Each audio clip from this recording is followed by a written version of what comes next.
Halo, apa kabar pemirsa? Senang sekali saya, Francisca Rati, dapat kembali menjumpai Anda dalam dialog seputar kita, tempatnya kita bersuara. Sukseskan Pilkada serentak. Iya, tanpa terasa, sebentar lagi sejumlah provinsi akan melangsungkan pemilihan calon kepala daerah secara serentak pada tanggal 9 Desember 2015 mendatang. Tentunya ini sudah dalam hitungan hari, termasuk juga wilayah Provinsi Banten. Lantas seperti apa kesiapan dan persiapan dalam Pilkada serentak ini, juga termasuk bagaimana antisipasi pengamanannya? Sudah hadir bersama kami di studio Bapak Kombes Pol Agus Krisdianto, SHMBA, selaku Karo Ops Polda Banten. Halo, apa kabar? Selamat malam. Malam. Iya, baik. Ada juga Bapak AKBP Yulianto, selaku Ketua Gakumdu. Halo, apa kabar, Pak Yulianto? Iya, selamat malam. Dan juga Bapak Agus Supriyatna, selaku Ketua KPU Provinsi Banten. Halo, selamat malam Pak Agus. Selamat malam Mbak Siska. Iya, dan ada juga Bapak Pramono U. Tantowi selaku Ketua Bawaslu Provinsi Banten. Halo, selamat malam. Baik, terima kasih. Iya, dan juga ada akademisi Bapak Boyke Pribadi. Selamat malam, Pak Boy. Malam. Iya, ini sepertinya pasukan lengkap nih ya untuk mengawal pilkada. Mungkin kalau kita berbicara soal masyarakat yang ikut bertanggung jawab mensukseskan pilkada serentak guna terpeliharanya stabilitas Kamtipnas yang kondusif di jajaran Polda Banten, kita mau bicara dulu masalah persiapannya nih biasanya. Karena ini kan sudah dalam hitungan hari. Bagus, bagaimana sejauh ini kesiapan mungkin dari KPU sendiri? Ya, sebagaimana kita ketahui bahwa di Provinsi Banten ada 4 kabupaten kota yang melakukan pilkada secara serentak di tahun 2015, ya, yaitu Kabupaten Pandeglang, lalu Kota Cilegon, lalu kemudian Kota Tangerang Selatan, dan satu lagi Kabupaten Serang. Dari 4 kabupaten kota ini sekarang proses tahapannya di mana sedang melakukan proses percetakan surat suara, di mana di dalam proses logistik ini terakhir nanti umpamanya di Kabupaten Pandeglang sekarang proses pelipatan surat suara. Lalu kemudian juga di kabupaten kota yang lain sedang mempersiapkan kotak dan biliknya.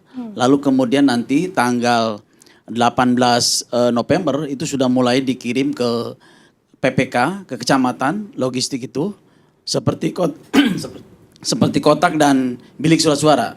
Jadi sehingga proses distribusi logistik ini berjalan dengan baik, dan tentunya kita berharap juga pihak keamanan akan mengawal dalam proses distribusi logistik ini. Jadi tanggal 18 November ini diharapkan semua distribusi kotak suara sudah sampai begitu ya? Ya, sedang berjalan. Gitu. Oh, sudah mulai dilaksanakan. Siap, gitu. ya. Targetnya sudah sampai didistribusikan di setiap wilayah atau TPS? Iya, jadi memang kalau surat suara tentunya kan sekarang masih proses, ada yang naik cetak, ada yang sedang dilipat di kabupaten kota. Tentunya ini berkaitan dengan kondisi di daerah masing-masing, dan ini kan melibatkan pihak ketiga. Ya. Jadi berbeda-beda tentunya ya di Kabupaten Serang dengan di Kota Cilegon dan juga yang lainnya. Lalu kemudian juga kita melakukan kegiatan tahapan yaitu sosialisasi. Kita juga melakukan sosialisasi pilkada kepada pemilih pemula, kepada masyarakat umum, kepada kelompok-kelompok tertentu, sehingga kita mengharapkan dengan pilkada serentak ini sebagaimana angka yang diharapkan sekitar 75% partisipasi ini akan dilakukan di Provinsi Banten. Kita perkirakan mudah-mudahan sampai 75% angka partisipasi. Oke, angka pemilih pemula apakah untuk pilkada tahun ini meningkat atau sebenarnya masih justru mengalami penurunan nih? Kalau di tingkat pemilih pemula tentunya akan mengalami peningkatan ya, sesuai dengan daftar pemilih tetap yang sudah ditetapkan. Nah, sehingga dengan pemilih pemula yang meningkat ini, mudah-mudahan ini menjadi angka partisipasi meningkat juga. Karena KPU Kabupaten Kota juga melakukan sosialisasi kepada sekolah-sekolah dan juga kampus-kampus. Nah, mungkin saya pengen ke Pak Boy nih. Pak Boy, kalau misalnya Anda lihat pilkada kali ini, apakah euforianya memang sudah terasa begitu? Atau masih kalah nih dengan pemilihan-pemilihan seperti gubernur atau juga presiden begitu? Apakah sudah mulai terlihat euforianya? Ya sebetulnya kalau kita lihat secara umum ya, memang ada beberapa daerah yang terlihat euforianya lebih besar dari kemarin. Tapi kalau dibandingkan dengan pemilu legislatif tentu jauh. Karena pemilu legislatif kan yang ikut banyak, masing-masing bawa tim ses banyak, sehingga masyarakat sangat bergairah gitu loh. Tapi dalam pilkada kali ini, terutama di daerah yang calonnya hanya sedikit, hanya 2 gitu, kadang-kadang tidak terlalu terasa, sehingga seolah-olah masyarakat menilai KPU kurang sosialisasi. Padahal sebetulnya KPU sudah sosialisasi, sudah berusaha melemparkan alat peraga kampanye dan sebagainya. Hanya memang mungkin sang calon ada juga di beberapa tempat istilahnya asimetrik pilkada. Jadi pilkada ketidaksetaraan. Ada calon yang memiliki biaya besar sehingga dia bisa keliling lebih banyak, tapi ada calon yang diberi kesempatan untuk kampanye umum itu tidak mengambil kesempatan itu karena mungkin ada biayanya sedikit gitu. Termasuk kalau Anda lihat di wilayah Banten sendiri, euforianya seperti itu Anda lihat? Ya, kalau lihat di pilkada Banten yang paling bergairah tuh di pilkada Tangerang Selatan. Oke. Ya karena calonnya banyak Oh. dan masing-masing tidak terlalu trade off-nya, disparitasnya nggak tinggi itu, kira-kira rata lah sama kuat gitu. Tapi di beberapa daerah seperti Kabupaten Serang, incumbent melawan seorang calon yang bukan tidak populer di masyarakat. Nah itu sangat tidak terasa sebetulnya gitu loh. Tapi kalau di Cilegon karena kotanya relatif kecil sangat terasa. Di Pandeglang juga yang sebetulnya tingkat keramaiannya di bawah Kabupaten Serang, di bawah kota Cilegon terasa juga. Kenapa? Karena calonnya banyak gitu loh. Jadi diharapkan justru dengan acara seperti ini masyarakat di Provinsi Banten bisa mengetahui bahwa tanggal 9 akan ada pilkada.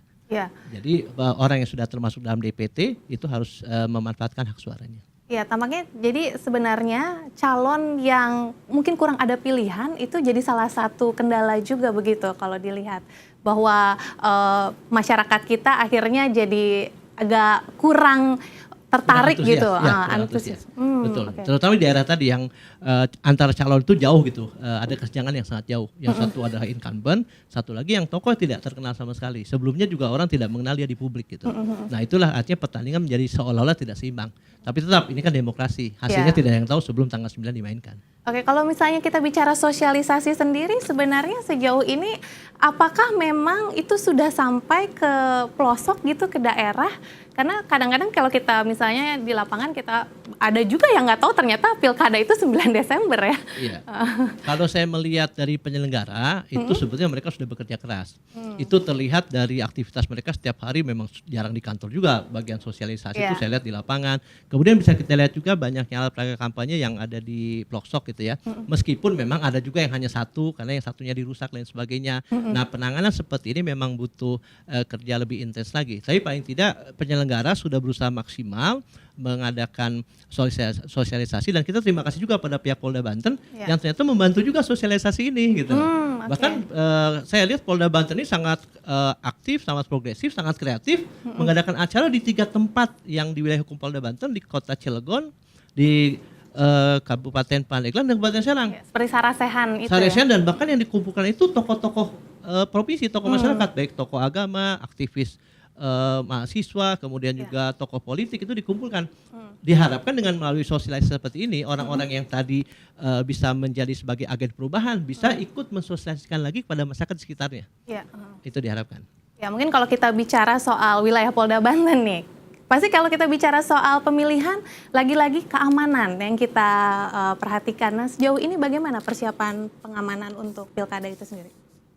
Terima kasih. Selamat malam pemeriksa, selamat malam Mbak Siska. Ya.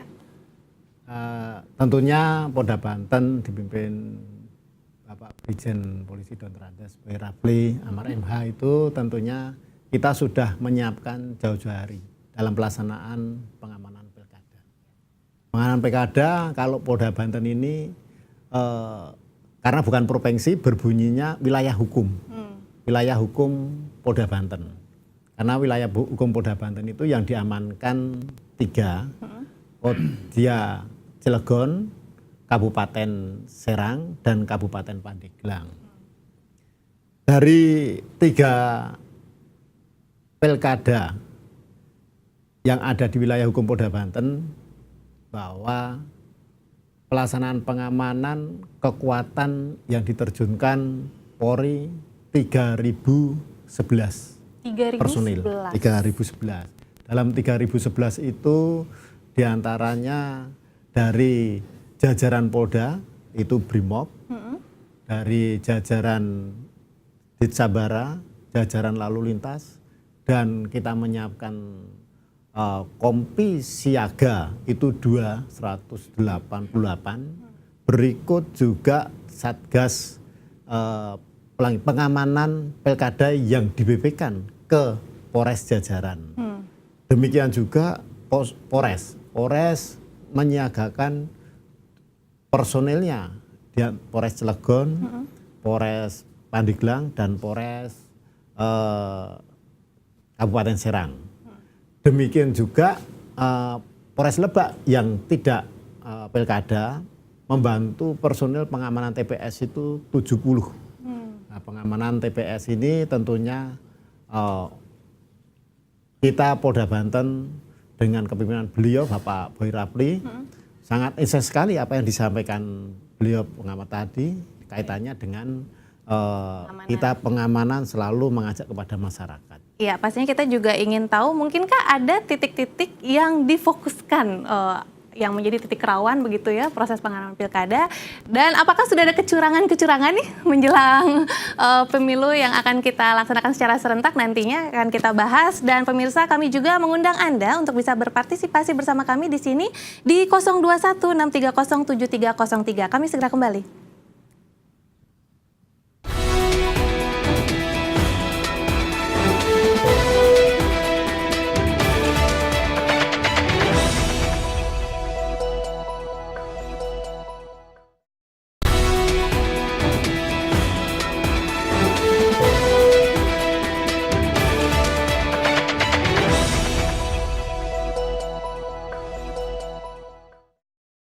Ya, terima kasih Anda kembali bersama kami di Dialog Seputar Kita, tempatnya kita bersuara. Sukseskan Pilkada serentak, Anda bisa berpartisipasi bersama kami di 0216307303. Saya mau ke Pak Agus dulu, Pak. Tadi kalau misalnya kita lihat, adakah titik-titik rawan yang mungkin difokuskan oleh Polda Banten nih? Ini adalah wilayah yang cukup harus diprioritaskan untuk pengamanannya gitu. Terima kasih Mbak Siska. Pada dasarnya untuk wilayah hukum Polda Banten, untuk sampai sekarang ini tidak ada konflik dan tempat-tempat rawan pun juga tidak ada. Namun demikian kita bukan underestimate bahwa itu tetap semua tempat, semua titik, dan kita mengevaluasi periode-periode yang lalu mana yang harus diamankan. Kita personel jajaran di wilayah itu sudah monitor dan kita sudah komunikasi itu dengan pemerintah daerah setempat, KPU daerah maupun Bawaslu. Demikian juga kemarin Pak Kapolda juga buat itu melanjutkan nota kesepahaman dengan TNI, yaitu dengan Korem 064 Maulana Yusuf, dengan Lanal Banten juga membantu. Korem itu TNI membantu untuk pengamanan ini menerjunkan 336. Terus Lanal sendiri menerjunkan 30. Nah tentunya kita sudah berlapis, Polri berlapis-lapis dalam pengamanan pilkada serentak yang akan dilaksanakan tanggal 9, kurang lebih 22 hari lagi. Iya, karena apapun bisa jadi situasi terburuk tetap Betul. harus kita antisipasi tetap begitu ya. antisipasi, Mbak. Iya. Nah, saya pengen tahu nih apakah 22 hari menjelang pilkada serentak sudah ditemukan berbagai mungkin pelanggaran menjelang pemilu? Ya, terima kasih Mbak Siska. Jadi memang begini. Setiap kali penyelenggaraan pemilu itu memang hampir pasti selalu muncul pelanggaran. Itu di mana-mana terjadi. Jadi tetapi yang kita lakukan adalah selalu bagaimana berusaha menekan itu dengan langkah-langkah pencegahan, langkah-langkah pengawasan, sehingga tadinya yang potensinya muncul banyak sehingga kita bisa tekan sehingga sampai pada batas toleransi yang bisa dipahami. Nah sejauh ini di 3 kabupaten kota, Pandeglang, Kabupaten Serang, dan Cilegon memang laporan-laporan dugaan pelanggarannya sangat minim sekali. Masih di bawah 10 lah. Ada yang 3, ada yang 5 gitu. Tetapi di Tangsel memang sangat tinggi, dinamika politiknya sangat tinggi sehingga sudah di atas 80. Jadi sangat beda sekali dinamika politiknya. Jauh sekali ya, angkanya. itu dia. karena memang dinamika politik di Tangsel agak berbeda dengan di Pandeglang, Serang dan Cilegon. Sejauh ini laporan-laporan dugaan pelanggaran yang masuk itu masih seputar alat peraga kampanye yang dipasang tidak sesuai ketentuan. Kemudian yang muncul agak belakangan ini misalnya soal dugaan keterlibatan birokrasi dan PNS misalnya. Ada juga soal dugaan penggunaan anggaran negara untuk kegiatan kampanye misalnya. Itu ditemukan juga ya? Itu di daerah mana? Di Cilegon ada, di Tangsel juga dugaan itu muncul ada. Tapi itu nanti kan masih harus dibuktikan melalui proses penanganan pelanggaran yang itu nanti ditangani oleh Panwas. Terbukti atau tidak itu kan setelah proses. Bahwa laporannya masuk itu tetap kita terima. Tapi nanti apakah terbukti atau tidak, nah itu setelah melalui proses. Dan nanti kalau ada dugaan pidananya nanti baru ditangani, kita kerjasama dengan Sentra Gakumdu, Sentra Penegakan Hukum Terpadu, kira-kira begitu. Nah kalau misalnya kita lihat beberapa waktu lalu ada juga dugaan kampanye terselubung, apakah itu sudah ada laporan-laporannya? Ya, memang ini kampanye terselubung ini, istilah ini sebenarnya agak susah dimengerti kalau dalam pilkada yang sekarang, karena masa kampanye sekarang ini 100 berapa hari Pak Agus? 104 hari, panjang sekali gitu. Jadi kesempatan bagi pasangan calon untuk melakukan kampanye itu sangat besar. Semua kegiatan boleh dilakukan kecuali yang dilarang-larang saja. Jadi yang dilarang itu pun kecil sebenarnya. Nah sebenarnya istilah kampanye terselubung itu sebenarnya agak susah. Karena peluang untuk melakukan kegiatan kampanye sangat terbuka lebar. Nah cuma yang sering kali terjadi itu jika ada kegiatan-kegiatan kedinasan yang kemudian dimanfaatkan oleh calon untuk ada pesan-pesan kampanyenya. Atau kadang-kadang kegiatan-kegiatan keagamaan tapi ada muatan-muatan kampanyenya. Itu yang batasan-batasan itu yang seharusnya apakah sudah ada masuk juga laporan seperti itu? Mulai masuk. Nah itu sedang ditangani oleh teman-teman di bawah gitu. Nah kalau sekarang kita mau tahu nih sebenarnya apa itu Gakumdu dan siapa saja sih anggotanya itu? Ya, terima kasih Mbak Siska. Sentra Gakumdu adalah suatu badan atau mengenai perkumpulan antara Kajati, Polda Banten dan dari Panwaslu, di mana Sentra Gakumdu ini menerima pelanggaran tidak pidana yang terjadi di wilayah hukum Polda Banten. Sehingga tidak pidana yang terjadi akan diseleksi dan diteliti di Sentra Gakumdu tersebut. Di mana Sentra Gakumdu tersebut terdiri dari penyidik dari Polda Banten, dari Panwaslu dan penuntut dari Kejaksaan Tinggi. Sehingga kita di situ kita olah, kita godok, kita teliti lagi apakah laporan-laporan dari masyarakat yang lewat dari Panwaslu itu termasuk tidak pidana pemilu. Itu Sentra Gakumdu. Yang sebenarnya masuk dalam wilayah penyelidikan atau proses penyidikan itu lebih ke pelanggaran pidana saja atau juga pelanggaran administrasi termasuk? Ya, terima kasih Mbak Siska. Kalau di Sentra Gakumdu itu sudah masuk ke ranah tidak pidana, tidak pidana umum, di mana pasal-pasal dalam Undang-Undang Pemilu yang ada di dalam tersebut, sehingga apakah itu termasuk dari pidana pemilu, baru kita masukkan dalam pasal-pasal yang terjadi. Saya tambah Mbak ya. Boleh. Iya, jadi Sudah ada penelpon, tapi tidak apa-apa lanjutkan. ya, jadi begini. Semua dugaan pelanggaran, pengaduan, komplain atau keluhan dari peserta maupun dari masyarakat itu pintu pertamanya adalah Panwas. Oke. Jadi bentuk apapun dugaan pelanggarannya, laporannya itu masuknya ke Panwas dulu. Nanti baru di situ dipilah. Kalau pelanggarannya administrasi atau kode etik nanti penerusannya melalui kita. Tapi kalau ada muatan dugaan pidana, baru nanti kita dari Panwas nanti beralih ke Sentra Gakumdu. Karena mau tidak mau kalau dugaan pelanggaran pidana pemilu nanti ujung-ujungnya ketemunya proses pidana umum juga. Jadi melalui kepolisian, kejaksaan dan pengadilan gitu. Jadi mau nggak mau harus bergabung di satu kesatuan Sentra Gakumdu itu gitu. Jadi kalau yang administrasi dan kode etik melalui kita tetap gitu. Untuk proses pelaporan masyarakatnya biasanya langsung ke Bawaslu atau bisa langsung ke kepolisian nih? biasanya kalau ke kepolisian biasanya tidak akan diterima. Oh gitu, Nah, oke. Jadi tetap pintu pertamanya tetap ke Panwas dulu. Nanti kalau dari Panwas jika ada dugaan pidana baru nanti kita ke kerjasama dengan kepolisian dan kejaksaan gitu. Jadi bagi masyarakat umum, bagi siapa saja yang ingin melaporkan, jangan ke polisi dulu, jangan ke pengadilan umum dulu, jangan ke jaksa dulu atau Mungkin biar cepat ke gitu ya. PT Tun gitu, menggugat ke PT Tun langsung karena pintu pertamanya dalam pelaksanaan pilkada sekarang ini itu pintu utamanya adalah pengawas pemilu. Nah, gitu. Jadi selama ini memang masih ada masyarakat yang melapornya tidak langsung ke pintu Panwaslu tapi langsung ke tadi ya Iya, lembaga-lembaga karena aturan pilkada yang kepolisian. sekarang kan beda dengan pilkada yang 2005 sampai 13. Kalau dulu orang mengajukan gugatan bisa langsung ke PT Tun, ada yang langsung ke pengadilan, ada yang macam-macam lah kalau Iya, dulu. Nah, tapi kalau sekarang sudah dikunci. Pintu pertamanya calon yang tidak diloloskan atau yang lain-lain dugaan pelanggaran yang lain pintu pertamanya ke Panwas dulu. Iya. Nah, kira-kira begitu. Oke, mungkin kembali ke KPU ini kalau misalnya kita lihat bisa jadi ada resiko surat suara yang rusak. Nah, apakah itu sudah diantisipasi? Bagaimana nih proses antisipasinya? Jadi berkaitan dengan surat suara itu kan pertama kita melibatkan pihak ketiga di dalam proses pengadaan surat suara itu. Lalu kemudian itu ketika surat suara datang itu disortir, dilipat.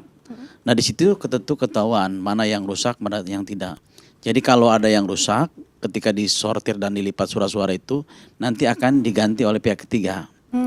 Lalu kemudian setelah proses lipat dan sortir selesai, itu di dalam pengadaan surat suara itu di samping sejumlah daftar pemilih tetap, itu juga ditambah dengan 2,5% surat suara dari jumlah DPT. Itu prosesnya cepat ya untuk misalnya yang sudah ditemukan surat-surat yang rusak itu proses pergantiannya? Iya, di dalam proses pelipatan dan sortir surat suara itu oleh petugas kita, tentunya di situ dipilah juga mana surat suara yang memang baik dan benar, mana yang rusak, itu dipilah. Jadi kalau ada yang rusak, itu nanti akan diganti oleh pihak ketiga dalam proses pelipatan dan sortir surat suara itu. Nah lalu kemudian setelah selesai dilipat dan disortir itu, lalu kemudian di packing sejumlah TPS. Nanti akan didistribusikan dari KPU Kabupaten Kota ke PPK, ke PPS, nanti tanggal 8 Desember sudah sampai ke TPS, ke KPPS tentunya. 8 Desember ini. Betul, ya. Oke, kalau misalnya kita lihat apakah potensi golput nih di pilkada kali ini cukup besar atau sebenarnya malah turun potensi golput? Ya kalau kita bandingkan pilkada tahun 2013 atau 2011 di Banten ini, memang kalau kita bandingkan dengan pemilu legislatif, dengan pemilu presiden, itu biasanya partisipasinya di bawah pemilu presiden dan pemilu legislatif. Umpamanya kita bandingkan ketika pemilu legislatif tahun 2009 dan dibandingkan dengan pemilu gubernur tahun 2011, itu pemilu kada gubernur masih di bawah pemilu legislatif tahun 2009 dengan 2011 itu partisipasinya.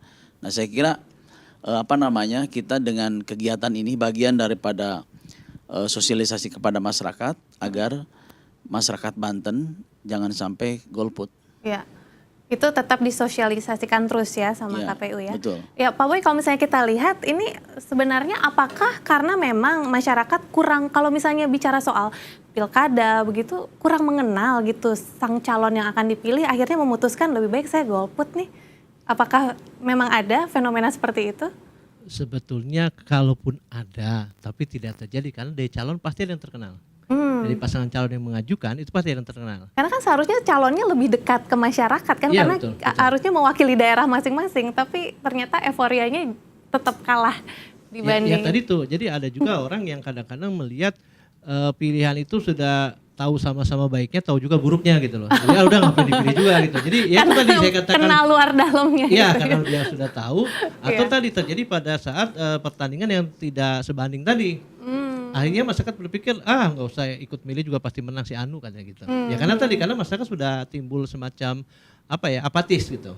Nah tapi justru ini kegiatan seperti ini bagus juga untuk edukasi masyarakat bahwa satu suara pun berharga gitu loh.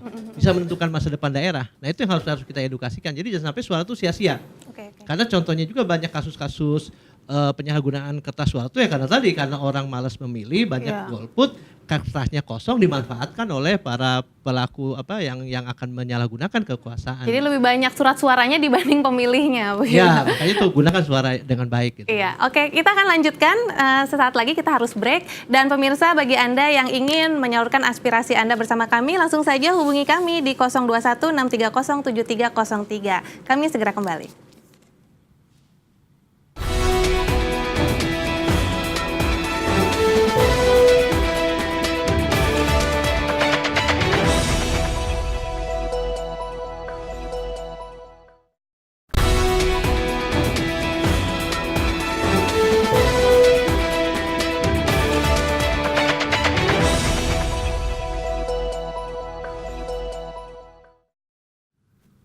Ya, terima kasih Anda kembali bersama kami di Dialog Seputar Kita, tempatnya kita bersuara. Anda juga bisa menyalurkan aspirasi Anda bersama kami pemirsa di 021-630-7303. Kali ini kita membahas tema sukseskan pilkada serentak. Nah, kalau misalnya kita bicara mensukseskan pilkada serentak, pastinya kita ingin masyarakat juga aman, tertib, tidak ada lah konflik-konflik seperti itu ya. Apalagi misalnya calon yang mereka usung tidak menang atau kalah dalam pilkada. Nah, itu apakah sudah ada juga sosialisasi seperti itu pada masyarakat untuk menciptakan pilkada aman, tenang? Terima kasih Mbak Siska. Tentunya jajaran wilayah hukum Polda Banten tidak bosan-bosannya untuk mensosialisasikan. Apalagi Bapak Kapolda selalu aktif sekali ke wilayah-wilayah, mengumpulkan para tokoh masyarakat, para pemuka agama, mengumpulkan para sesepuh-sesepuh dan mengundang stakeholder yang ada di wilayah hukum Polda Banten. Selalu baik itu kita keluar, Bapak Kapolda keluar maupun Bapak Kapolda mengundang. Nanti yang terakhir itu kegiatan doa bersama nanti di Masjid Agung oleh Bapak Kapolda tanggal 26. 26 November ini. Ya, November. Itu yang diundang? Seluruh calon peserta wali kota, bupati dan calon wakil wali kota maupun wakil bupati. Berikut mengundang kepada pejabat-pejabat KPU, Bawaslu dan provinsi bupati sendiri. Oke, ini sudah ada penelpon, kita sapa dulu. Halo, seputar kita. Halo, Assalamualaikum. Ya, waalaikumsalam Pak. Dengan siapa di mana? Dengan Kusnadi, Pak. Iya, Pak Kusnadi di? Kusnadi di Serang, Pak. Baik, Pak Kusnadi. Iya, Di sini di sudah Serang, ada Pak, ya. bapak-bapak dari Polda Banten, KPU, Bawaslu, Gakumdu, dan juga tentunya akademisi. Apakah Bapak mau memberikan pertanyaan atau masukan mungkin? Iya, alhamdulillah, Pak. Alhamdulillah, Pak. Aduh, terima kasih sekali, Pak. Pas buka ini saya lihat ada seputar kita ini terkait dengan pilkada di Banten, Pak ya. Iya. Ini saya kelihatannya pilkada ini kelihatan sepi-sepi saja katanya, Pak. Kenapa Pak? Menurut Bapak kenapa Sepertinya sepi? tidak kegiatan ya. Nah, ini saya lihat ini yang aktif ini kelihatannya para petugas saja gitu, Pak. Ya, seperti sekarang ini ya, sekarang ini kelihatannya dari KPU yang aktif sosialisasi ke Polda ya. Ini tadi saya lihat dari Bapak pengamat tuh katanya dari Polda yang mengadakan kegiatan ini. Nah, ini bagaimana, Pak?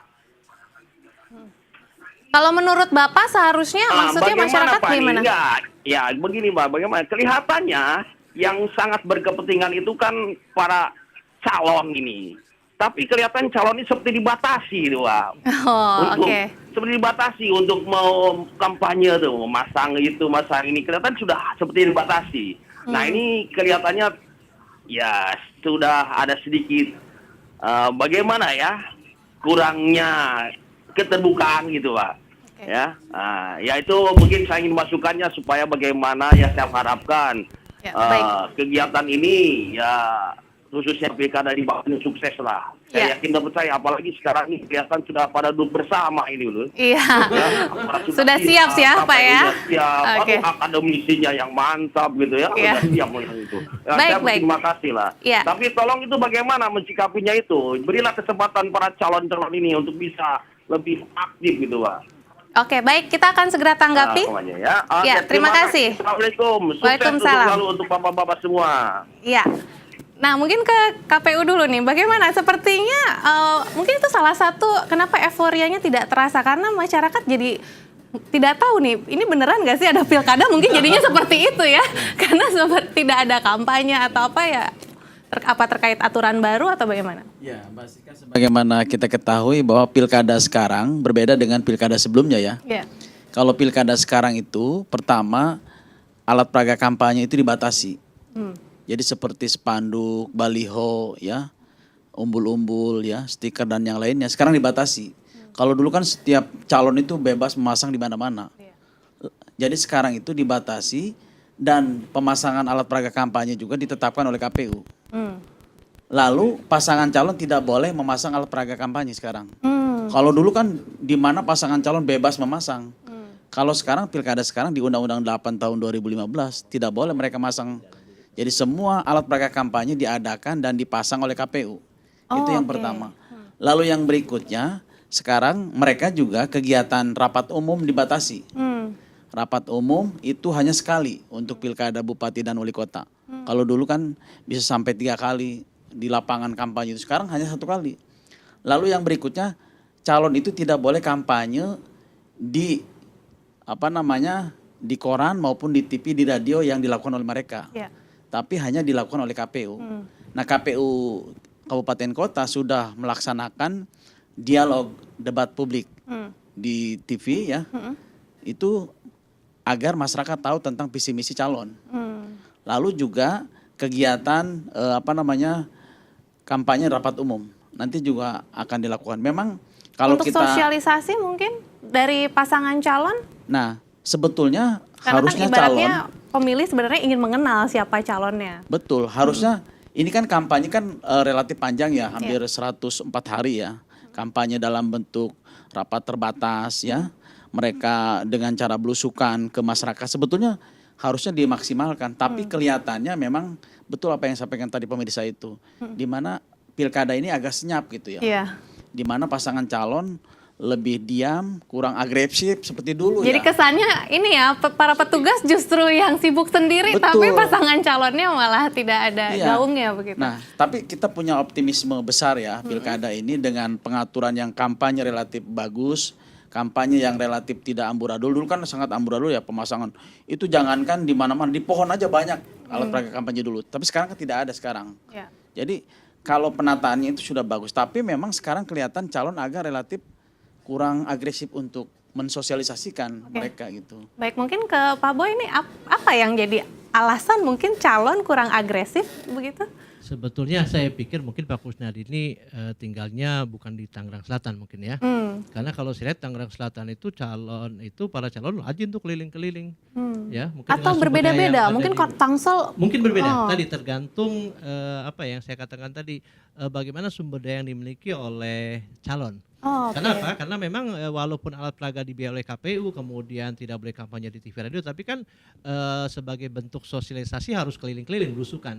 Contohnya dari sebuah daerah yang ada 33 kecamatan dengan waktu 104 hari itu berarti dia punya satu kecamatan untuk mengekspor 3 hari sebetulnya rata-rata. Itu kan cukup kalau dia memang tiap hari. Tapi kan maksudnya kembali lagi sumber dayanya seperti apa. Karena ketika dia turun ke lapangan paling tidak biaya konsumsi harus disiapkan, paling tidak uang transport harus disiapkan dan sebagainya. Nah, kondisi seperti ini yang seperti Pak Kus tadi harapkan harusnya calon dong yang lebih agresif karena dia kan punya visi atau punya Iya. tujuan yang akan dicapai. Karena mereka gitu ingin kan. mendengar gitu Iya, masyarakat. Betul. Ah. Tapi ya faktanya kenapa seperti itu mungkin terjadinya di daerah-daerah tadi yang calonnya memang sedikit atau tadi sumber daya calon yang sangat terbatas. Tapi saya yakin di daerah yang calonnya banyak dan apalagi calon yang punya sumber daya yang besar itu pasti sangat-sangat ramai gitu loh, masyarakatnya tahu gitu.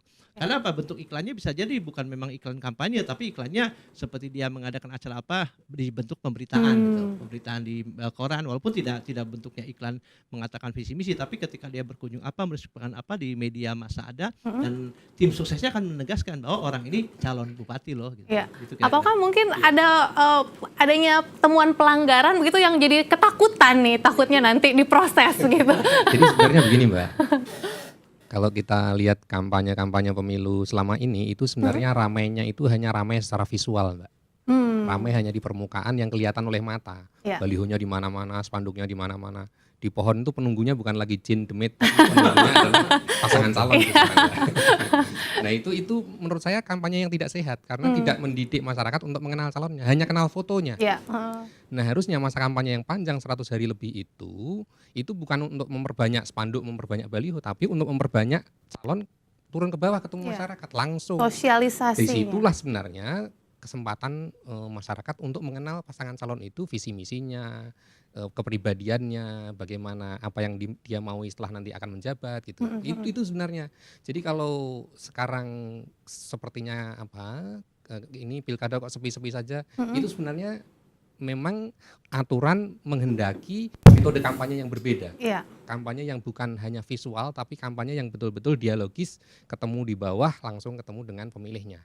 Nah gitu Mbak kira-kira Mbak. Apalagi kan kalau kita bicara serentak begitu ya, itu harusnya dia. kayaknya gaungnya ya beda-beda tipis lah dengan pemilu legislatif dan presiden. Tapi ini sepertinya masih belum terasa ini, bahkan 9 Desember ini hanya menghitung hari tahu. Itu apakah memang karena ya mereka ada ketakutan juga ini nanti dikit-dikit dilaporkan Saya kira enggak. Saya kira aturan itu sekarang untuk kampanye sebenarnya longgar sekali. Kalau dulu itu 21 hari Pak ya.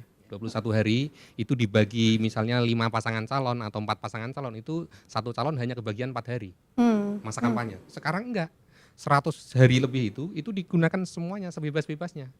Nah itu loh sebenarnya yang harus dimanfaatkan oleh pasangan calon. Tapi itu yang nggak dimengerti oleh pasangan calon. Sehingga dia nuntutnya ke KPU, masang baliho nggak boleh, masang spanduk nggak boleh. Padahal yang dikehendaki aturan bukan itu gitu loh. Jadi sebenarnya kebebasan itu diberikan seluas-luasnya kepada pasangan calon untuk mengampanyekan dirinya kepada masyarakat. Tetapi nuntutnya hal-hal yang menurut saya terlalu artifisial. Soal spanduk, baliho, poster segala macam gitu. Ya, mungkin nanti kita akan bahas juga bagaimana sih sistem mekanisme jika ada masyarakat ingin melapor begitu dan apa yang menjadi ranah pidana itu seperti apa begitu ya. Kita akan bahas lagi dan pemirsa jika Anda masih ingin menyalurkan aspirasi Anda terutama terkait seputar pilkada serentak ini, langsung saja hubungi kami di 02163073303. Kami segera kembali.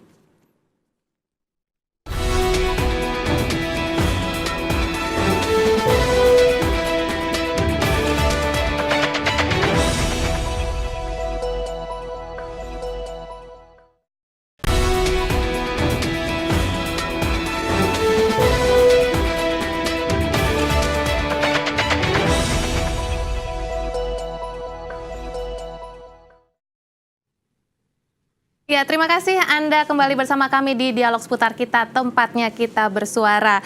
Kita masih membahas sukseskan pilkada serentak. Anda juga bisa menyalurkan aspirasi Anda pemirsa di 02163073303. Nah, kalau misalnya kita bicara soal pelanggaran pemilu begitu ya, apa yang mungkin masyarakat juga pengen tahu apa yang akhirnya masuk ke ranah pidana yang akhirnya nanti diproses oleh Gakumdu begitu.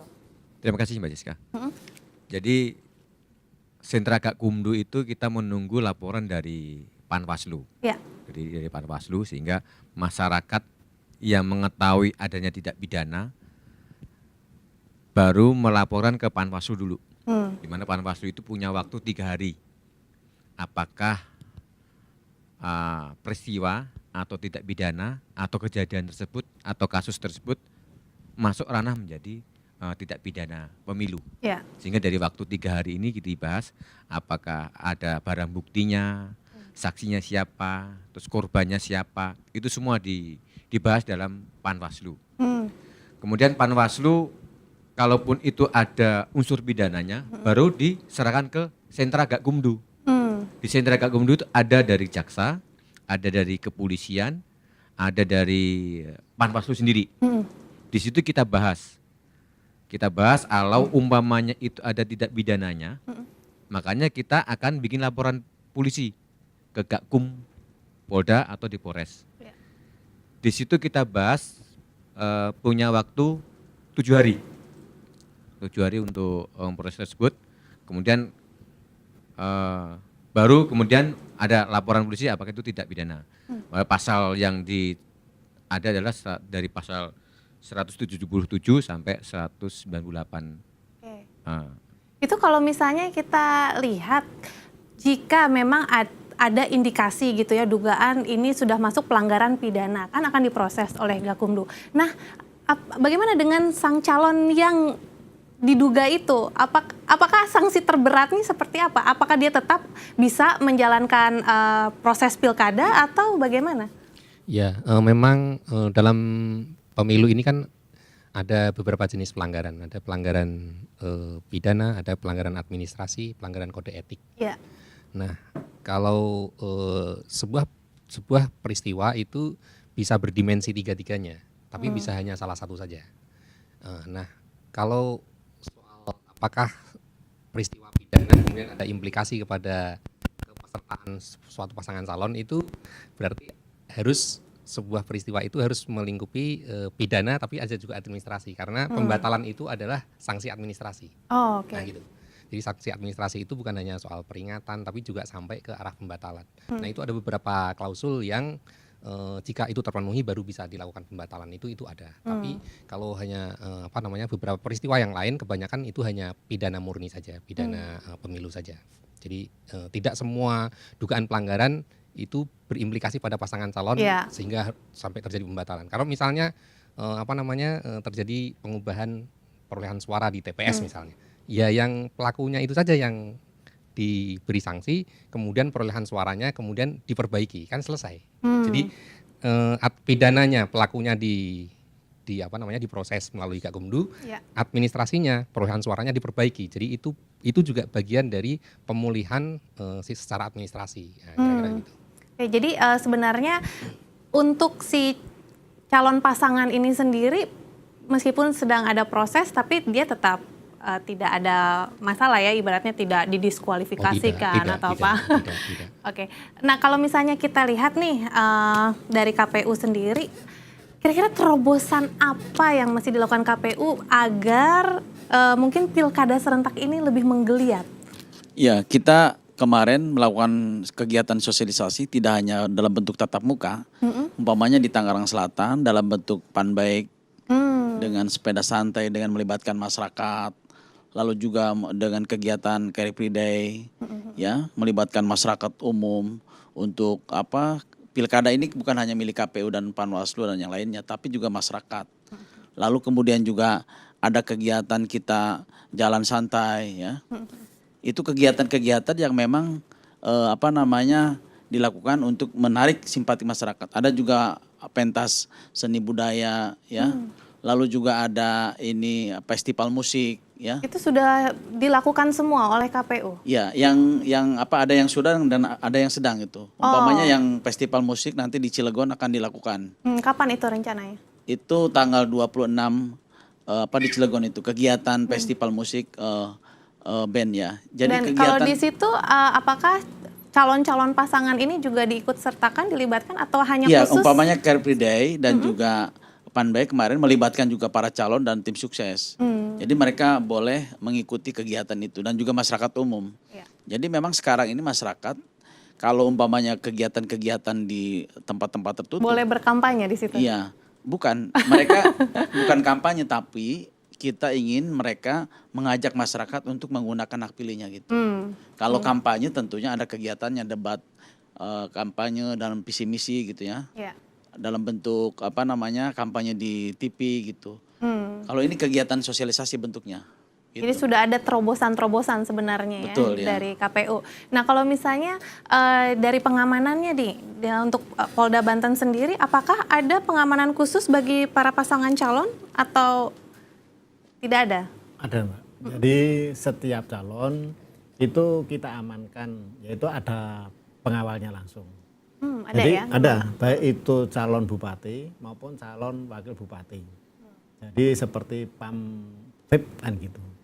Jadi melekat, kemana aja melekat dikawal. Jadi boleh tidak dikawal. Itu memang inisiatif dari Polda atau memang ada permintaan juga dari? Ya, ini kita mengantarkan, mengamankan, dan itu memang sudah diatur dalam setiap calon maupun wakilnya itu diamankan oleh Polri pengamanannya. Kalau misalnya Pak Boy kita lihat kira-kira apakah terobosan-terobosan yang sudah dilakukan KPU ini apakah memang bisa nih ke depannya untuk bisa ya mengundang euforia pilkada serentak ini? Ya sebetulnya diharapkan, tentu diharapkan bisa gitu. Tapi masalahnya apakah mungkin kalau pertunjukan pentas musik itu targetnya adalah pemilih pemula, ya pemilih pemula siswa SMA gitu kan. Atau mungkin juga seperti tadi Polda mengadakan pengajian dan sebagainya, itu mungkin harapannya tokoh-tokoh masyarakat agar dia kemudian mengedukasi lagi atau mensosialisasikan kegiatan ini. Dan itu hebatnya Polda Banten itu dikumpulkan semua gitu, semua calon yang ada di wilayah hukum Polda Banten dari Kota Cilegon, Kabupaten Serang, Kabupaten Pandeglang itu dikumpulkan dan tokoh-tokoh masing-masing daerah tersebut dikumpulkan. Nah, itu juga efektif juga. Hanya memang seperti sekarang ini terobosannya seperti apa coba? Karena apa? Karena memang kampanye calon di TV dibatasi, kampanye calon di media dibatasi. Tujuannya bagus juga sebetulnya supaya calon itu tidak jor-joran keluar uang banyak. Yang diharapkan kata orang kalau nanti keluarnya banyak minta balik modal itu diharapkan sebetulnya. Jadi sekarang nggak usah terlalu banyak keluar uang lah, tapi coba lakukan aksi simpatik di tengah-tengah masyarakat dengan kunjungan ke tengah-tengah masyarakat. Masih ada waktu ini sebetulnya Pak ya, masih ada waktu dia bisa ke tengah-tengah masyarakat. Lakukan silakan, mungkin ada pengobatan gratis dan sebagainya atau tadi sosialisasi visi misi yang bisa dilakukan ke tengah-tengah masyarakat supaya masyarakat tahu persis ketika dia membeli bukan hanya membeli sang calon tapi dia membeli gagasannya seperti apa sebetulnya. Nah ini butuh waktu edukasi. Memang kita tidak bisa berharap bahwa pilkada serentak pertama kali ini bisa berhasil dengan partisipasi sampai 80%. Tapi yang tidak negara dan pihak penyelenggara pemilihan ini sudah berupaya sehingga bisa diketahui kelemahan-kelemahannya dan nanti di 2017 kan kita ada lagi. Nah ini di kelemahan yang terjadi ini ditutupi gitu supaya bagaimana kita bisa melakukan sebuah terobosan yang baru yang betul-betul bisa menggugah masyarakat agar menggunakan hak pilihnya dengan baik dan benar. Tapi Anda optimis nggak kalau misalnya melihat kondisi masyarakat sekarang, Anda optimis bahwa pilkada serentak tahun ini akan berjalan aman atau bisa jadi akan ada konflik kepentingan lagi? Kalau khusus daerah wilayah hukum Polda Banten, saya optimis aman. Karena saya melihat Polda Banten melakukan pendekatan berbasiskan budaya. Oh, oke. Jadi dengan pendekatan pada tokoh masyarakat, pendekatan pada tokoh agama, pendekatan pada kunci-kuntinya. Itu lebih efektif ya? Lebih efektif karena Banten ini daerahnya patrimonial gitu loh. Jadi masih mengenal semacam hubungan klien and patron gitu loh. Jadi tokoh masyarakat itu masih sangat didengar. Sehingga yang sangat efektif adalah tingkatan tindakan preventif tadi, pencegahan. Ditambah juga dengan Pak Agus tadi sudah menyiapkan langkah-langkah pengamanan kalaupun sampai ada insiden-insiden atau konflik gitu loh. Nah jadi sudah ditutup di dua arah. Penyebab pertamanya sudah didekati, ditutup, kemudian akibatnya juga sudah diantisipasi. Kalau saya optimis sekali pilkada di Banten ini aman, berlangsung aman. Oke, nah untuk KPU sendiri, apakah Anda optimis bahwa untuk pilkada tahun ini akan berlangsung, ya maksudnya sesuai yang diharapkan gitu, sesuai Anda targetkan 75% ya? Ya betul, jadi kalau KPU RI sudah menargetkan angka partisipasi itu 75%. Nah, kita optimis di Banten ini partisipasi meningkat, lalu juga kondusif. Pertama dengan cara kita melihat sekarang ini di mana penyelenggara pemilu lebih baik lagi, ya. Lalu kemudian juga anggaran juga sudah dialokasikan oleh pemerintah daerah sehingga kita harapkan dengan kesiapan yang sudah tinggal 21 hari lagi nih kita pilkada. Mudah-mudahan kita di Banten ini berjalan dengan damai dan kondusif. Baik, mungkin dari Polda Banten, apakah Anda yakin dengan personel yang sudah diterjunkan dengan berbagai bentuk sosialisasi dan sarasehan yang dilakukan ini akan bisa mengunci begitu keamanan yang nantinya dilangsungkan pada saat pilkada serentak? Karena kita lihat wilayah cukup luas ya. Yakin Mbak Siska. Kenapa yakin? Yang pertama, Bapak Kapolda sudah menekankan kepada seluruh jajarannya. Sekecil apapun pelanggarannya dilakukan peninjauan dan dilakukan tindakan. Untuk Polda Banten dan jajarannya tanggal 6 dan tanggal 7 melaksanakan gelar pasukan. Untuk penggeseran pasukan dan tanggal 8 pagi sudah masuk ke TPS-TPS sampai tanggal 10 pagi. Inisiatif dari Polda Banten sendiri Itu sudah protap. Oke. Sudah protap. Baik, kita harapkan pemilu tentunya berjalan dengan aman dan pastinya kita semua tidak ada yang golput lagi, mengurangi dan euforianya akan semakin terasa. Anda optimis, Bapak-bapak? Optimis. Baik, terima kasih sekali sudah hadir di studio bersama kami dan pemirsa kami juga mengucapkan terima kasih Anda yang sudah menyaksikan bagaimana pembahasan kami terkait sukseskan Pilkada serentak kali ini dan terima kasih juga Anda yang sudah berpartisipasi bersama kami. Saya Francis Karati, sampai jumpa.